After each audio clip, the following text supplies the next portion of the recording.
Romanos, hermano. Wow, he leído este libro tantas veces. Mi Biblia está rayada, ya no hay espacio para más anotaciones. Este libro, la carta magna de la Biblia, el libro de Romanos, fue la base de la reforma en el siglo XVI. Martín Lutero, su quijada cayó al piso cuando leyó el libro de Romanos. Es un libro tan tremendo. Es todo el desglose de pe a pa del Evangelio. Debemos amar este libro. Hay teólogos que han dicho que si solamente tuviésemos el libro de Romanos, pudiéramos, y el resto de la Biblia no, pudiéramos tener vidas preciosas y dignas delante de Dios. Una carta tremenda del apóstol Pablo. Vamos al capítulo 6, versículo 17 y versículo 18. Romanos capítulo 6, versículo 17 y versículo 18. Dice la palabra de Dios así: pero gracias a Dios, que aunque eran esclavos del pecado, han obedecido de corazón a aquella forma de doctrina a la cual fueron entregados, y libertados del pecado, vinieron a ser siervos de la justicia. Vamos a leer juntos todos nuevamente el versículo 17 y 18. Dice: pero gracias a Dios, que aunque eran esclavos del pecado, han obedecido de corazón aquella forma de doctrina a la cual fueron entregados, y libertados del pecado, vinieron a ser siervos de la justicia. Amén. Siervos de la justicia es el título del tema de hoy. Dios nos llama a ser ¿qué? Siervos de la justicia. Los romanos, los creyentes romanos, eran esclavos del pecado y vinieron a ser siervos de la justicia. ¿Qué es un siervo, hermanos? Es un esclavo, ¿verdad? Un siervo es un esclavo, alguien que está confinado a una autoridad, alguien que está caminando no libremente, sino bajo lineamientos. Ese es un siervo, alguien que obedece, alguien que está sujeto a una autoridad. Ese es un siervo. Nosotros cantamos hace rato ese canto tremendo que cantó Saúl con esa voz tan tremenda. ¿Dónde está el Espíritu de Dios? Hay libertad. Hay libertad. Está tremenda esa canción. Yo la estoy escuchando y estoy ahí como que, wow, siento que quiero volar. Porque hay libertad. ¿Cuántos dicen amén? Donde está el Espíritu de Dios, hay libertad. Pero ¿qué clase de libertad? Porque mucha gente entiende mal esta palabra y luego uno hace lo que quiere en la iglesia, uno vive como quiere y no rinde cuentas a nadie, y entonces parece una contradicción, porque hoy el mundo habla de libertad, está de moda la palabra las libertades, ¿verdad? No, nadie puede violar tu libertad. Entonces el mundo predica mucho hoy de libertad. Pero ¿qué libertad es la que se refiere la Biblia? Cuando dice que donde está el Espíritu de Dios hay libertad. ¿Qué tipo de libertad? Pues en primer lugar, libertad del pecado, ¿verdad? Libertad del reino de las tinieblas, de la potestad de las tinieblas. Libertad de Satanás. ¿Cuántos dicen amén? Hay libertad. Podemos vivir sin estar atados al pecado. Pero no quiere decir que voy a hacer lo que yo quiera, cuando yo quiera, con quien quiera y como yo quiera. Eso no es libertad. Eso va a conducir a la esclavitud también. Porque en este versículo entendemos que estrictamente hablando no existe la libertad, por lo menos de acuerdo al concepto que mundanamente hoy tenemos de libertad. Yo le decía a mi hijo el otro día, nunca vas a escapar de la autoridad, nunca. Tú vas a la escuela, hay autoridad. Sales a la calle, hay autoridad. Tú estás en la casa, hay autoridad. Tú a cualquier parte que vayas en este planeta vas a estar bajo autoridad. Y la autoridad es protección. La autoridad no nos gusta, nos incomoda, nos fastidia. ¿Por qué me dicen estas cosas? ¿Por qué tengo que hacer esto? Pero es protección. ¿A quién le gusta que le multen en el periférico? A nadie le gusta. ¿A quién le gusta que el policía te regañe? A nadie le gusta, pero es necesario, es protección para nosotros y para los demás. Entonces, nunca podemos decir que seremos libres de toda autoridad. No a eso se refiere la Biblia cuando habla de libertad. La Biblia se refiere que la libertad en Cristo es aquella que somos libres de la potestad, del yugo, de la opresión del reino de las tinieblas. Pero venimos a ser siervos de la justicia, soldados de Cristo, esclavos. Así que no sé qué hubo de beneficios. Era esclavo y ahora sigo siendo esclavo. Sí, pero ahora eres esclavo de la justicia, siervo de la justicia. Es diferente. Y nuestro Señor ahora, porque eso es lo que significa la autoridad, exousia, es una palabra griega que es supremo, señorío. Cristo es el Señor.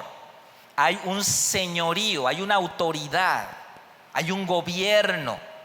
Entonces tú no puedes hacer lo que quieras, no puedes vivir como quieras, no puedes hacer las cosas con quien quieras y a la hora que tú quieras. Hay autoridad y hay un señorío. Entonces venimos a ser siervos de la justicia. Ahora, ¿cuál es la diferencia? Esclavos del pecado y siervos de la justicia. Cuando yo soy esclavo del pecado, yo no puedo dejar de pecar. Yo no puedo hacer las cosas bien. Yo no puedo vivir dignamente, decentemente. No puedo. Soy esclavo. No puedo ser santo. No puedo. Porque soy esclavo y estoy sujeto a una autoridad, en este caso demoníaca. Estoy sujeto a un gobierno de tinieblas y no puedo, aunque quiera, aunque llore, aunque pida que oren por mí los más ungidotes del mundo. No puedo. Soy esclavo del pecado. Soy esclavo del pecado. Sirvo al pecado. El pecado me controla, me domina. Y el pecado dictamina mis pasos y soy su esclavo. Eso significa que ellos eran esclavos del pecado. Ahora, ¿qué significa ser siervo de la justicia? Significa que ahora no puedo dejar de hacer lo correcto. Ya no puedo mentir. Ya no puedo pecar. Pierdo el sueño si hice algo incorrecto y en mi cama estoy, mañana voy a hablar a esa persona y me voy a disculpar. No, que mañana, voy a llamarle ahorita. No puedo dejar de hacer las cosas bien. Soy esclavo de la justicia. Estoy ahora confinado, sujeto. Los mandamientos de Dios ahora me gobiernan, dictaminan mis pasos. Y si yo me salgo 1 centímetro de esos lineamientos, se turba mi corazón, como se turbó el corazón de David en la cueva de Adulam cuando cortó el borde del manto de Saúl. Se turbó el corazón, dijo, ya pequé. Aunque cualquiera diríamos, exageras, todo lo hace. No, él se turbó su corazón. Eso significa ser siervo de la justicia. ¿Qué es lo que Dios quiere para nosotros? ¿No quiere una vida digna para nosotros? ¿Será que Dios nos quiere bendecir?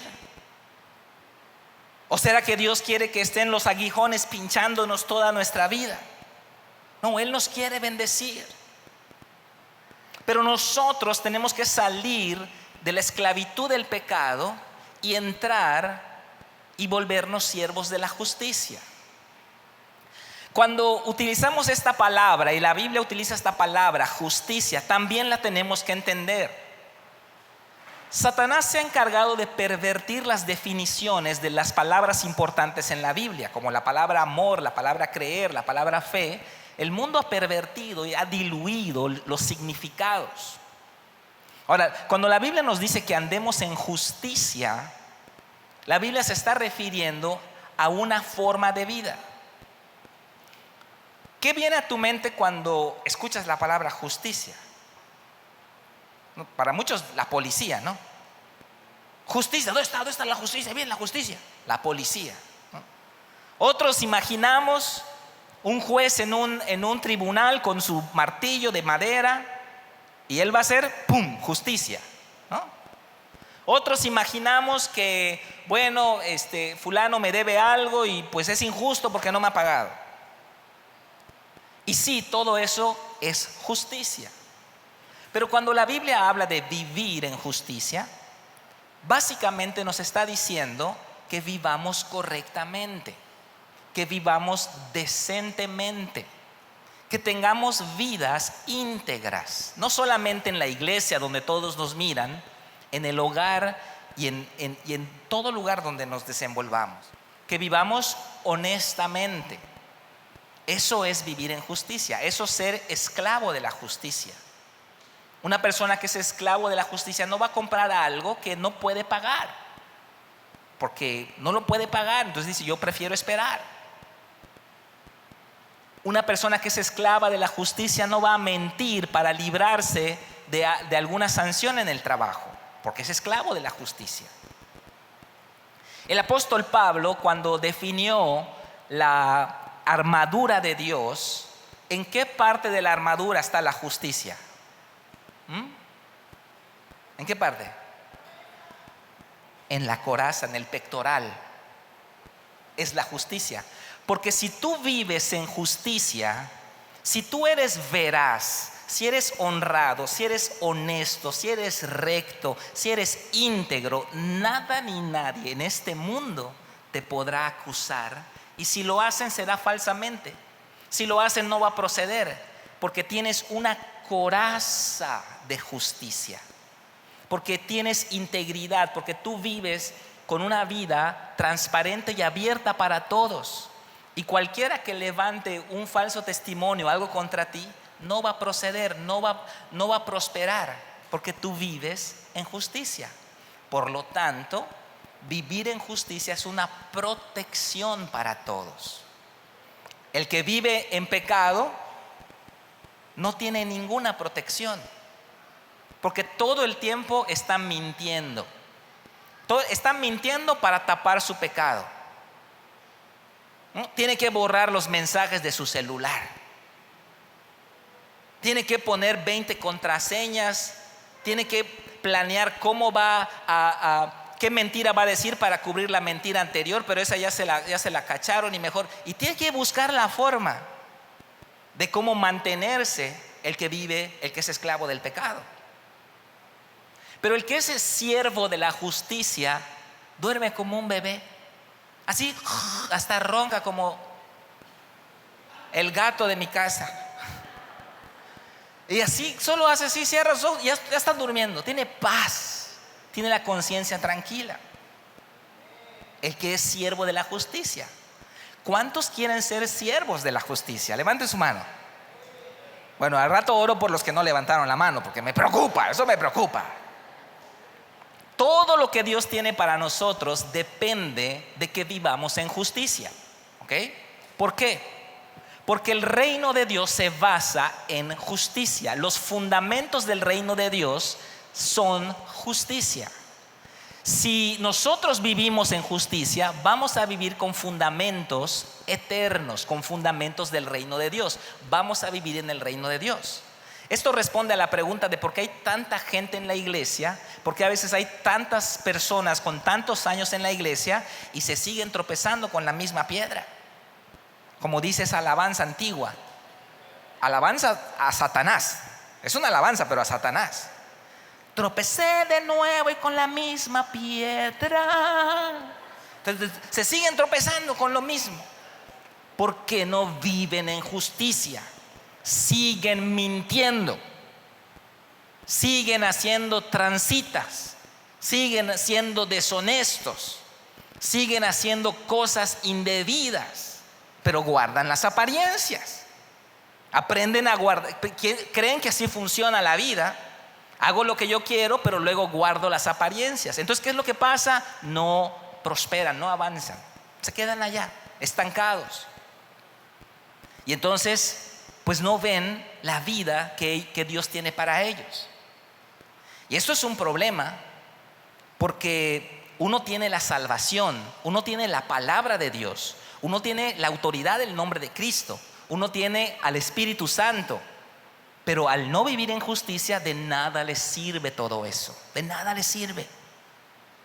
Está viviendo una vida desperdiciando tantos recursos divinos y espirituales que Dios le ha dado y no puede vivir una vida de justicia. Es esclavo del pecado, es esclavo de sí mismo también. Entonces, Dios quiere que vivamos en justicia. Dios quiere que aprendamos a caminar en justicia. ¿Cómo lo hicieron los romanos? ¿Cómo lo lograron los romanos? Tenemos que entender a qué tipo de persona estaba escribiendo Pablo esta carta. Tenemos que entender qué clase de personas eran los romanos. Yo puedo decirte que los romanos tenían los 3 peores ingredientes que puede tener el ser humano, con los cuales es perdición total. El ser humano se pierde totalmente con estos 3 ingredientes. Número 1, los romanos eran bellos, hermosas y perfectos físicamente. Primer ingrediente. ¿No han notado que es más propenso a perderte a alguien hermoso? Hay excepciones como la mía. Pero una persona hermosa, así, ahí está Ricky Martin, ¿verdad? Todo gay allá y todo guapo, pero gay. Ahí están las modelos, las mujeres hermosas, ojos hermosos, cabello hermoso, la piel hermosa, dorado, todo hermoso.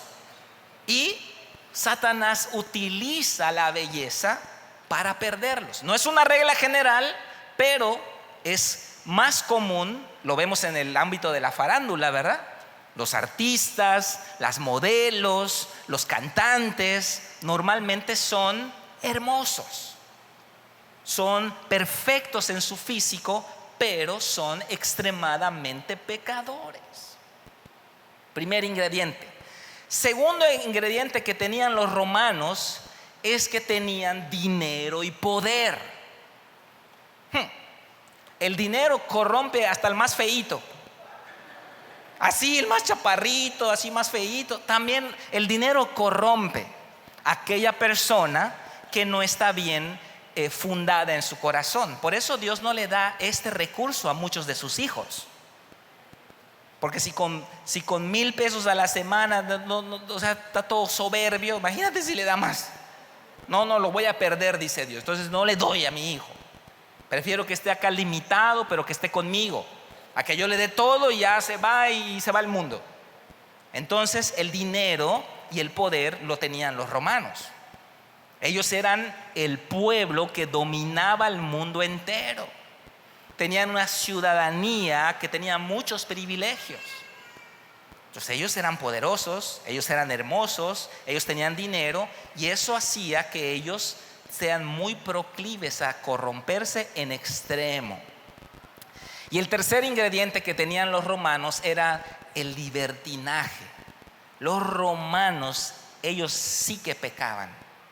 ¿Usted sabe de dónde viene el carnaval? De ellos viene el carnaval. Ellos le daban rienda suelta. Carnaval significa el festival de la carne. Eso significa carnaval. Y ellos decían, durante una semana vamos a darle rienda suelta a la carne y no vamos a limitar nada durante una semana. Ese era el carnaval. ¿Y saben por qué se ponían máscaras y se disfrazaban? ¿Saben por qué hacían eso? Porque en las orgías, bueno, la palabra orgía también viene de Roma, y la orgía no necesariamente era todos contra todos. Una orgía significa una fiesta de excesos. Comida, bebida, drogas, sexo, lujuria, excesos. Ellos tenían deidades que se les honraba a través del pecado. Venus, la diosa de la fertilidad, del amor. Baco, el dios del vino. Entonces ellos eran muy devotos a esos dioses y pecaban en extremo. Entonces estos tres ingredientes hacían de los romanos gente extremadamente pecadora. Y Pablo les predica el evangelio y ellos conocen a Cristo y ellos se convierten a Cristo y empiezan a ir a la iglesia los romanos. Y Pablo cree, estoy parafraseando porque obviamente no lo sé, yo estoy pensando lo que sucedió a partir de lo que estamos leyendo. Y Pablo cree que es lo mismo que predicarle a judíos. ¿Cuál es la diferencia? Bueno, la diferencia es que para el judío convertirse a Cristo era meramente una ampliación de la revelación que trajo Moisés. O sea, el judío decía, wow, todo lo que dijo Moisés, la ley y los profetas, los sacrificios, todo apuntaba a Cristo. Wow, ahora lo entiendo, Cristo es el Mesías. Y se convertían en cristianos, los judíos. Pero el judío ya se portaba bien, ya creía en Dios, ya sabía la Biblia, ya cumplía los mandamientos, ya ayunaba, ya diezmaba, ya ofrendaba, ya ayudaba a los pobres. El judío ya hacía todas estas cosas antes de ser cristiano. Y cuando Pablo les predica a los judíos, pues muchas de las iglesias del Nuevo Testamento realmente se desarrollaban ¿en dónde? En las sinagogas, que ya estaban establecidas por todo el Imperio Romano. Así que para el judío convertirse realmente era la ampliación de la revelación que ellos ya tenían, y ellos continuaban su camino, pero ahora bajo la unción del Espíritu Santo. Estaban totalmente en cero. No conocían a Dios, nunca habían abierto una Biblia, no sabían qué significaba la palabra santidad. Para ellos estaba bien cambiar de esposa el tiempo de carnaval, porque para eso era el carnaval. No les dije lo de las máscaras, se me olvidó. Lo de las máscaras era para... Ellos jugaban en las orgías romanas, todos disfrazados, y el que uno agarre, con ese tenía relaciones sexuales. No importa si era hombre o mujer, o le quitaba la máscara a tu suegra, no importa. Pero agarrabas un gatito, agarrabas un pelícano, lo que agarraras. Ese era el chiste de ese juego, de ponerse las máscaras. Por eso, si tú eres creyente en Cristo, tú no debes ir al carnaval. Amén. No debes ir al carnaval. Ni siquiera mirar los carros alegóricos, pastor, tan lindos. No vayas al carnaval. Es que cuando pasan las de Tecate, yo hago así. No vayas al carnaval. No vayas. ¿Para qué te metes allá? Uno, la carne, ¿verdad? Va buscando por dónde salirse con la suya. Entonces, estos eran los romanos. Gente extremadamente pecadora, pero convertida a Cristo Jesús. ¿Cuál fue el dolor de cabeza de Pablo? Él llega a Roma, alquila una casa, empieza reuniones, muchos romanos se convierten y él deja encargados, él sigue viajando. Yo me imagino, no lo dice la Biblia, que le mandan un WhatsApp a Pablo. Oye, ¿qué pasó? ¿Te acuerdas el diácono que dejaste encargado de de la limpieza de la iglesia. Ajá, ¿qué pasó? Que se fue con la hermana. ¿Con qué hermana? Con la tesorera, que ya andan. Pero si está casado. No, pero que le vale, que Dios le mostró que esta es la mujer de su vida ahora. ¿Qué? ¿Y te acuerdas del líder de alabanza? Sí. Hay que llevarlo cargando, porque se emborracha todos los sábados, sale borracho de la cantina. Entonces empieza a cantar y se le olvida la letra. Está cantando, se le olvida la letra. ¿Qué? Y te acuerdas de los sugieres. Sí, no, hombre, chismerío entre todos. Ya hubo una división, ya hubo un grupo de ujieres por un lado. Y Pablo dice, no es posible que esto esté pasando. Una cosa tremenda. Entonces Pablo, él tiene que llegar a una conclusión de qué va a hacer con esta gente. No es lo mismo predicarle a judíos que predicarle a romanos. No es lo mismo. Y nosotros me temo, hermanos, que yo les tengo que decir que caemos en la categoría B. Nosotros somos como los romanos, porque no venimos de un contexto de la palabra de Dios. No estamos formados en los mandamientos de Dios. A nosotros el mundo nos formó. El mundo estableció en nosotros sus parámetros, sus lineamientos, y luego venimos a Cristo. Es por eso que nosotros tenemos muchos problemas para ser santos. Es por eso que a nosotros nos cuesta mucho trabajo caminar en rectitud y en justicia. Uno tiene 5 años en la iglesia, sigue diciendo groserías, sigue mintiendo en el trabajo, sigue mintiendo al líder de la célula, sigue siendo un incumplido de primera. ¿Por qué? Porque estamos deformados por este mundo. Así que Pablo tuvo que ver la manera de cómo solucionar este problema. Porque Pablo decía, bueno, ellos son creyentes, los he escuchado hablar en lenguas, he visto su amor por el Señor genuinamente, pero noto que no pueden vivir en justicia. Siguen haciendo las cosas mal, siguen portándose mal, aunque aman a Dios, aunque alaban a Dios, aunque leen la Biblia, no están formados. ¿Por qué? Porque una cosa es la salvación, la conversión, y otra cosa muy diferente es el discipulado. Tú tienes que ser discipulado.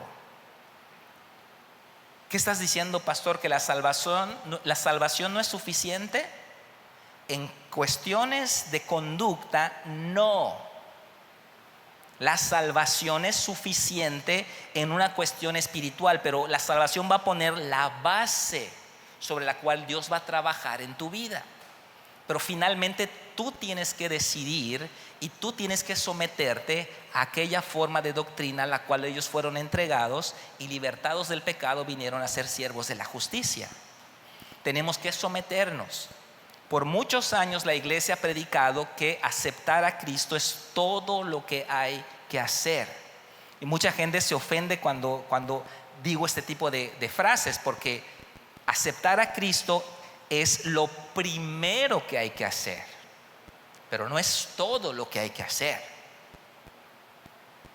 Están muy callados, eso me está diciendo que está llegando el mensaje. Dale un aplauso a Jesús, dale un aplauso al Rey de Reyes. ¿Saben por qué el apóstol Pablo cambió su mensaje? Esto tiene la misma explicación. Porque Juan el Bautista, Jesús y los 12 apóstoles predicaron arrepentimiento. Ellos decían, arrepiéntete para que puedas entrar al reino de Dios. Pero Pablo ya no predicó arrepentimiento. Pablo predicó fe. Pablo predicó, cree en Cristo, invoca el nombre del Señor y serás salvo. ¿Qué está pasando acá? ¿Acaso Pablo diluyó el evangelio? ¿Acaso Pablo cambió el evangelio? ¿No es el arrepentimiento el camino a la salvación? ¿No es el arrepentimiento el primer paso para ser salvo? ¿Qué hizo Pablo entonces? Pablo no cambió el evangelio, porque el evangelio de Pablo también hay arrepentimiento.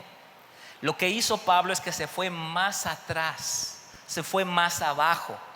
Pablo dijo, yo sé que a los judíos les puedo predicar arrepentimiento, pero a ustedes no puedo predicarles arrepentimiento, porque ni siquiera creen en Dios.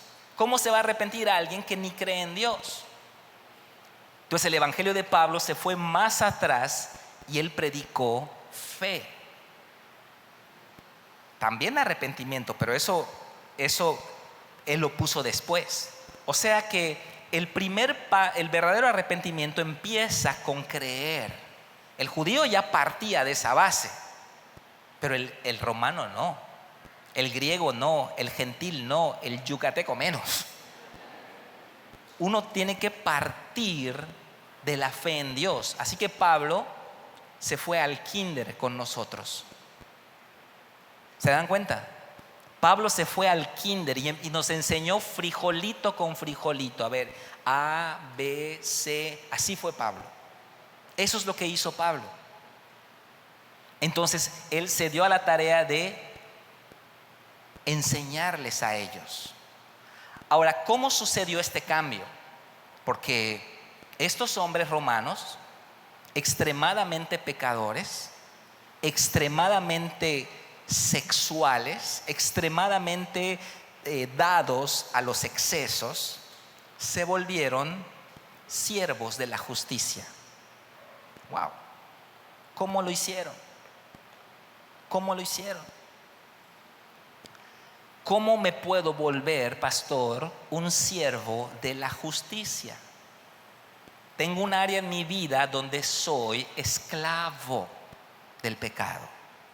Puede ser un área sexual, puede ser un área de dinero donde tú no puedes pasar por un súper si no te bajas y compras un montón de cosas. Voy a comprar leche, sales con tu carrito lleno. Ay, ¿qué estaba pasando? Y lo vi.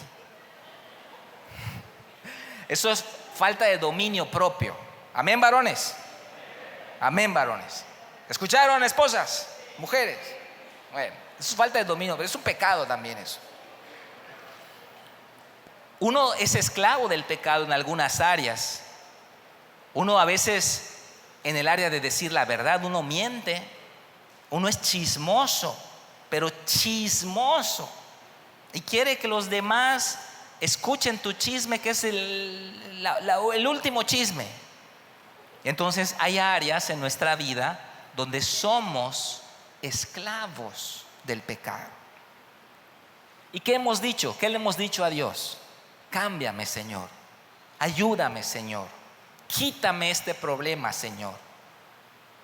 ¿Y qué ha dicho el Señor? Bástate mi gracia, mi poder se perfecciona en tu debilidad. Dios está gozándose viéndonos que no prosperamos y avanzamos en cierta área de nuestra vida. No, Él quiere darnos su poder, pero nosotros tenemos que saber cómo introducirnos a la gracia de Dios en esa área. Entonces, vamos a leer nuevamente el versículo.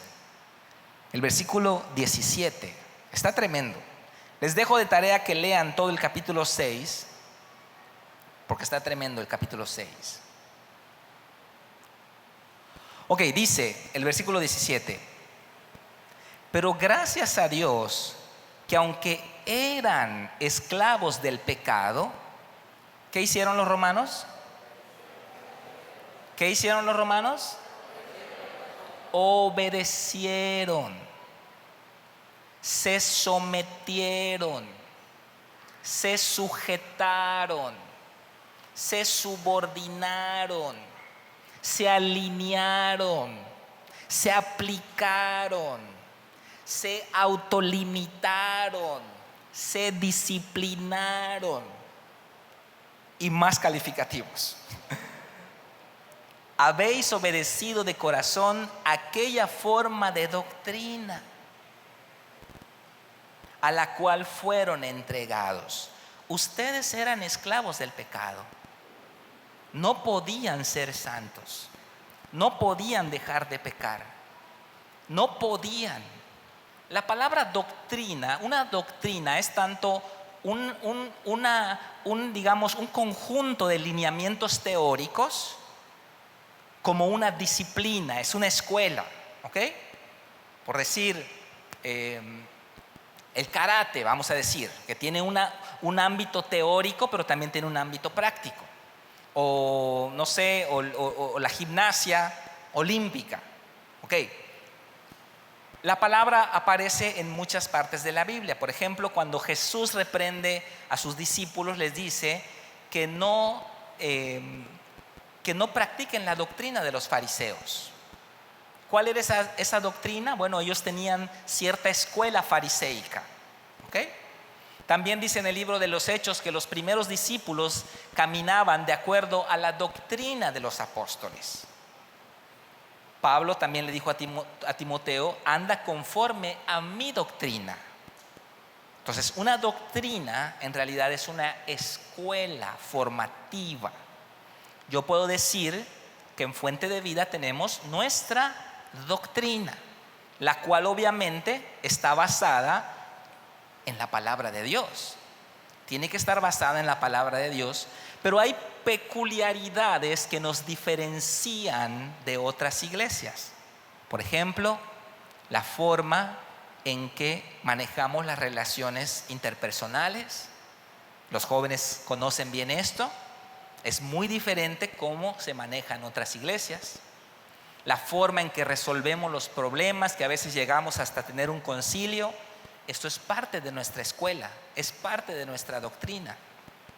Así que para que yo sea libertado del pecado, tengo que someterme a cierta doctrina. ¿Qué tipo de doctrina es esta que dice Pablo? Aquella forma de doctrina que fueron entregados. Yo tuve que enseñarles y ustedes se entregaron, se aplicaron, se alinearon a esa forma de doctrina. ¿Cuántos de los que están en escuela de discípulos sienten que están siendo formados por el Señor? ¿Cuántos lo sienten? ¿Verdad? ¿Por qué? Porque te estamos supervisando. ¿Trajiste tu versículo? Dime los libros del Nuevo Testamento, dame los 10 mandamientos, a ver tu tarea. Entonces estamos encima de ti, te estamos supervisando. ¿Es incómodo? Un poco. Pero al final va a resultar que vas a terminar siendo siervo de la justicia. Vas a estar amoldado para la justicia. ¿Y qué pasa con aquel que no le gusta la autoridad, no le gusta la supervisión, no le gusta que nadie le diga nada? Pues continúa siendo esclavo del pecado. Eso es lo que sucede. Así que nosotros tenemos que, como los romanos, someternos de corazón a aquella forma de doctrina y entregarnos a esa forma de doctrina. Dice de corazón, no falsamente. Mucha gente ha pasado con 10, con 100 autoridad espiritual, pero el verdadero examen de autoridad espiritual es cuando viene el líder y te corrige. Ese es el verdadero examen. Y ahí reprueban y se van enojados. Pasaron con 100 los conceptos, pero en la práctica reprobaron. ¿Qué quiere decir? Que no hubo formación, solo hubo teorización. La doctrina es teórica, pero es formativa también. O sea que nosotros necesitamos ser formados, discipulados, porque ya tenemos salvación, ya tenemos vida y ya tenemos nuevo nacimiento, pero no estamos formados. Tenemos al Espíritu Santo, hablamos en lenguas, tenemos unción, pero no estamos formados. Necesitamos ser formados. Por eso el discípulo, en uno de los libros que hice de discipulado, establece que hay 3 áreas del discipulado, 3 aspectos en el discipulado. Número 1, tu responsabilidad personal que tú tienes delante de Dios de alinear tu vida a los mandamientos de Dios. Esa es la principal. Tú tienes que alinearte a la palabra y a los mandamientos de Dios de manera personal, en tu casa, donde estás tú solito, tus finanzas, tu matrimonio, tu paternidad, tus hijos, tu trabajo. Tú tienes que hacerlo, es tu responsabilidad. Ese es el primer nivel del discipulado. El segundo nivel de discipulado es que tú necesitas a otra persona de carne y hueso que te supervise. Por eso todos tenemos un líder celular. Tú necesitas que una persona física puedas abrirle el corazón y rendirle cuentas. Ese es el segundo aspecto del discipulado. Por eso Jesús manda en la gran comisión a hacer discípulos, porque no se hacen solos, porque hay que darse a la tarea de hacerlo, de lograrlo. Una persona que vive sola, que no rinde cuentas a nadie, que se gobierna sola, nunca va a avanzar. Y tú tienes que hacerlo con el que te tocó. No, yo quiero el pastor. No, el que te tocó. Tu líder de célula ese. No, pero no sabe mucho, no importa. Con que sea de carne y hueso, tócalo así. Si no es un orograma, entonces sí califica. Y el tercer nivel del discipulado son los procesos, los lineamientos formativos que establecemos en la iglesia. También tienes que someterte a eso. La escuela de discípulos, la célula, los encuentros, los bautizos, los parámetros, la fidelidad, la limpieza, bla, bla, bla, bla, etc. Ese es el tercer nivel del discipulado. Entonces, responsabilidad personal, una mentoría de alguien, una persona que me supervise y los procesos de la iglesia. Si tú estás en esas tres, te felicito porque estás en un proceso de crecimiento espiritual. Esto es lo que hicieron los romanos. Esto es lo que estamos haciendo con cada uno de ustedes. Y el resultado que tuvieron ellos es el resultado que yo quiero tener en mi vida, en mi matrimonio, en mi paternidad con mis hijos, pero también en la iglesia con cada uno de los que estamos aquí. Y que seamos siervos de la justicia. Termino con esto. Aquella forma de doctrina tiene en primer lugar un aspecto escritural. No puede haber doctrina sin escritura, porque la autoridad máxima del creyente es la Biblia. Entonces, la doctrina se basa en primer lugar en la escritura. No podemos creer algo que no está en la Biblia. O no podemos fantasear de cosas que aunque suenen lindas, pero si no están en la Biblia, no te recomiendo que le des tu vida a eso. Así que en primer lugar está el aspecto escritural de la doctrina, la letra, el texto bíblico, el logos, es la Biblia. En la Biblia vamos a encontrar las realidades espirituales del reino de Dios. O sea, en la Biblia dice, esto así es. Tú te sientes así, te sientes así, piensas esto y piensas lo otro, pero esto así es. Tú no vivas tu vida dependiendo de tus emociones y tus sentimientos, porque son cambiantes.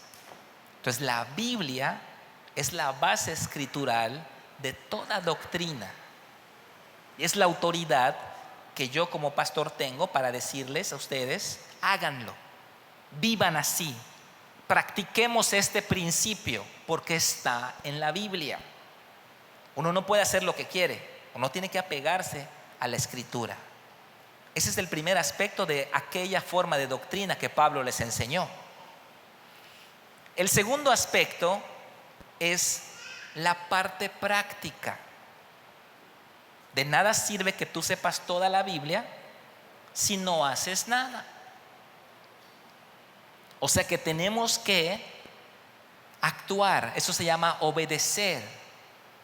Tenemos que someternos a la doctrina que está en la Biblia. Y número 3, el tercer aspecto es el poder del Espíritu Santo. No podemos ser santos sin el Espíritu Santo. No podemos dejar el pecado sin el poder del Espíritu Santo. Ahora, ¿cómo se activa este poder en nosotros? Con las dos anteriores, con la palabra y con la obediencia. Cuando yo leo la palabra y obedezco lo que está en la palabra, yo le abro la puerta al Espíritu Santo para que gobierne mi vida, para que fortalezca mi vida, para que llene mi vida y yo pueda ser siervo de la justicia. Amén.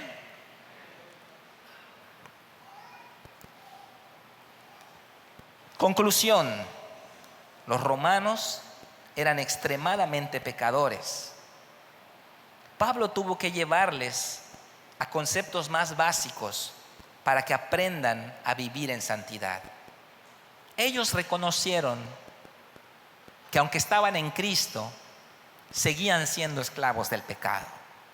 ¿Qué es lo que hicieron? Confiaron en Pablo, creyeron en Pablo, creyeron la doctrina, abrazaron, se entregaron de corazón y se dejaron enseñar y se dejaron formar en procesos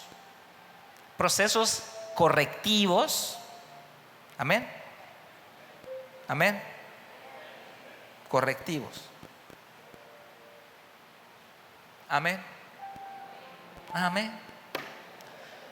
Amén, pastor. Amén. Lo hermoso es que estás aquí. Eso es lo hermoso. Amén. Procesos formativos también. Escuela de discípulos no es un proceso correctivo, es un proceso formativo. Pero hoy tenemos gente que están en procesos correctivos. ¿Qué pasa si yo me someto a un proceso, si yo recibo una corrección y me enojo y me voy? Ay, no, ya me voy.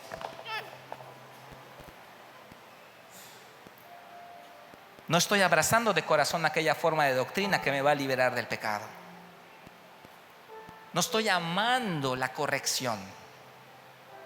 Quiero seguir en mi pecado, en mi problema. Por lo tanto, el proceso correctivo es de Dios y es bendición. Ay, pero fueron injustos. Aunque hayan sido injustos. Aunque hayan sido injustos. Que yo le digo a mis hijos, aunque seamos injustos, Dios nos va a respaldar. Pero no lo hemos sido, le digo. Pero no lo hemos sido y dudo que lo seamos alguna vez. La única salida que tenemos para la autoridad es cuando la autoridad nos pide que pequemos. Aquí nunca te vamos a pedir que peques. Nunca lo vamos a hacer. Por lo tanto, tienes un problema. Hay que someterse a esta forma de doctrina. ¿Les dolió a los romanos? Sí. ¿Su orgullo? Sí. ¿Se ofendieron, se indignaron? Sí. ¿Odiaron a Pablo? Sí. Escribieron allá en el Facebook que su dignidad, que no sé qué, que la libertad. Sí. Sí, sí, sí, sí. Pero al final, si uno pasa la prueba, recibe la corona. Recibe la corona de la vida para vivir dignamente en la tierra que Jehová tu Dios te da. Y que no veas otra cosa en la vida sino bendición y la mano de Dios sobre ti. Si hubieses escuchado mis mandamientos, tu justicia sería como un río y tu paz como las ondas del mar. Si tú oyes mis mandamientos, serás mi especial tesoro sobre todos los pueblos, porque mía es toda la tierra. Sujétense a mi reprensión, dice el libro de Isaías. Vengan y estemos a cuenta. Si vuestros pecados fuesen como la grana, serán emblanquecidos como la nieve. Si fuesen rojos como el carmesí, vendrán a ser como blanca lana. Estemos a cuenta. No huyas, no rehusas la corrección, no rehuses el ser corregido. Sométete a procesos de Dios. Sujétate a tu líder celular. Entrega tus tareas de fundamentos y de las demás materias. No dejes de ir a tu célula. Haz tu limpieza como se debe. Haz las cosas que se te piden. Ninguno en esta iglesia está conspirando contra ti. No nos juntamos los líderes y ¿a quién vamos a fastidiar ahora? No. Queremos ser siervos de la justicia. Queremos ser hijos de Dios y vivir dignamente en la tierra que Él nos ha dado por el resto de nuestras vidas. ¿Cuántos dicen amén? Dar un aplauso fuerte a Jesús.